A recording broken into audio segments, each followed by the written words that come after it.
Kwa hiyo leo naweza nikasema kwa kujiamini kabisa, kumekuwa na mageuzi makubwa sana katika huduma za kibenki kutokana na matumizi ya teknolojia ya habari na mawasiliano, ama kwa kifupi TEHAMA.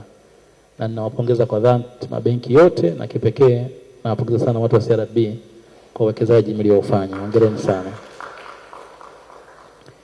Mnachofanya kwenye uwekezaji kwenye sekta ya ICT au TEHAMA, kusema la kweli, mnajialign kwenye matakwa ya kisera. Ziko sera kadhaa zinazozungumzia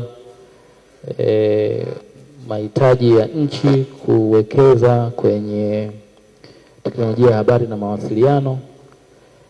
Lakini pia mtakumbuka Mheshimiwa Rais Dr. Samia Suluhu Hassan sio tu ni muumini mkubwa wa matumizi ya mifumo hii ya TEHAMA na teknolojia ya habari na mawasiliano, lakini ni muumini kwa kiwango cha kutaka ni vema mifumo hiyo pia iwe inawasiliana, iwe inasomana. Kwa hiyo miaka ya nyuma ilikuwa ikifanyika malipo vitu vidogo vidogo tu, lakini vili attract urasimu.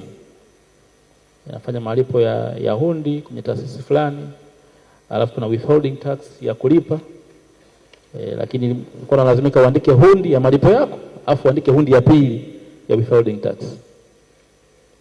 Lakini leo kupitia TEHAMA ukifanya transaction moja tayari mifumo inasomana, na zile deductions za kisheria za sekta nyingine au wadau wengine zinafanyika automatically bila kumletea usumbufu mteja.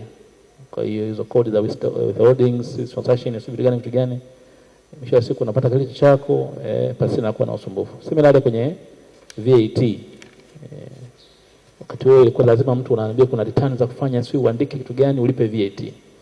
Sasa hivi miamala hiyo inafanyika tu electronically, na kwa hiyo inakuwa ni rafiki sana kwa watumiaji. Kwa hivyo kwa kweli kuna mapinduzi makubwa, na tunawapongeza sincerely kwa mapinduzi hayo. Serikali kwa upande wake katika kusupport na kuhakikisha mageuzi hayo yanakuwa ufanisi, imeweza kuanzisha mifumo mingi ya kusupport taasisi mbalimbali za umma na binafsi, lakini pia mifumo hii ya kibenki iweze kuleta tija.